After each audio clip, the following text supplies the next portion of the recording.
শুরু হয়ে গিয়েছে 2024 লোকসভা নির্বাচন। এদিন নির্বাচনী প্রচারে গিয়ে প্রকাশ্যে এক বিজেপি কর্মীকে প্রশ্ন করলেন ডেবরা বিধানসভার বিধায়ক ডক্টর হুমায়ুন কবির। যদিও তার প্রশ্ন করার যুক্তি ছিল, তিনি বলেছেন রাজনীতি করার জন্য প্রত্যেকের ব্যক্তিগত স্বাধীনতা আছে, কিন্তু বিজেপিতে মানুষ কেন যোগদান করছে? যেখানে রাজ্যকে বিভিন্নভাবে বঞ্চিত করা হচ্ছে, টাকা আটকে রাখা হচ্ছে বাংলার, সেজন্যই কি তারা বিজেপি করছেন?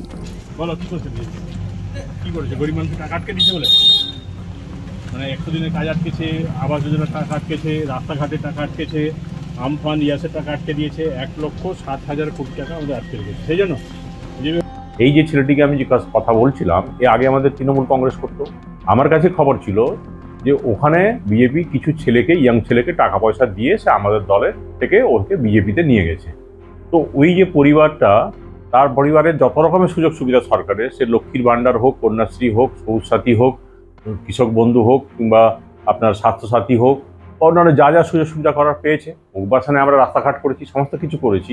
তাহলে আমি তাকে এইটাই বলতে চাইলাম, জানার চেষ্টা করছিলাম যে সে যদি বিজেপি করে, তার নেতা আছে, তাকে কেউ ইনফ্লুয়েন্স করেছে, সেই জন্য সে আজকে বিজেপি করছে। তাহলে তার বিজেপির যে নেতা আছে তাকে বলুক যে আমাদের যে টাকাগুলো আটকে রেখেছে, 100 দিনের কাজের টাকা আটকে দিয়েছে এবং সেটা আমাদের রাজ্য সরকারকে টাকাটা দিতে হলো। আবাস যোজনার টাকা আটকে রেখেছে, আমফানের টাকা আটকে রেখেছে, ইয়াসের টাকা আটকে রেখেছে, রাস্তাঘাট, গ্রামীণ রাস্তা, পিএমজিএসওয়াইতে যত রাস্তা ছিল, যা ছিল, সে সমস্ত বন্ধ হয়ে গেছে। এই রাস্তাগুলো যে দেখছেন এখন হচ্ছে, সেটা হচ্ছে আমাদের রাজ্য সরকারের টাকায়, পথশ্রী 1, পথশ্রী 2, পথশ্রী 3।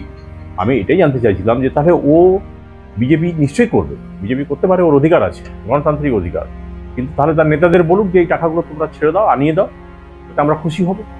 বারবার আমাদের রাজ্য থেকে বা আমাদের প্রধানমন্ত্রী বা অমিত শাহজি মমতাজিকে বারবার বলছে যে আপনি আপনার কৈফিয়ত চাইছেন যে 100 দিনের টাকা কেন্দ্র দিচ্ছে না, আবাস যোজনার টাকা কেন্দ্র দিচ্ছে না, কিন্তু আমাদের প্রধানমন্ত্রী নরেন্দ্র মোদীজি বারবার বলছেন আপনারা হিসাব দিন।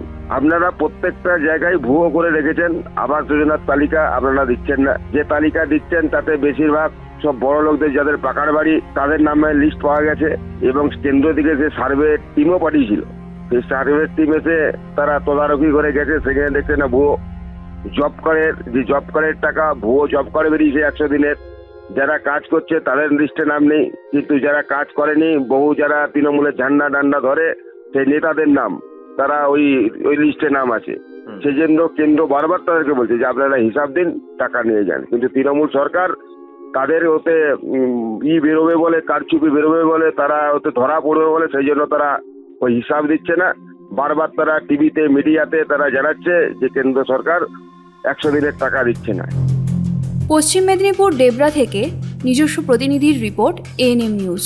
আরও খবরের আপডেট পেতে সাবস্ক্রাইব করুন আমাদের ইউটিউব চ্যানেলটি আর বেল আইকনে ক্লিক করুন নোটিফিকেশনস পেতে।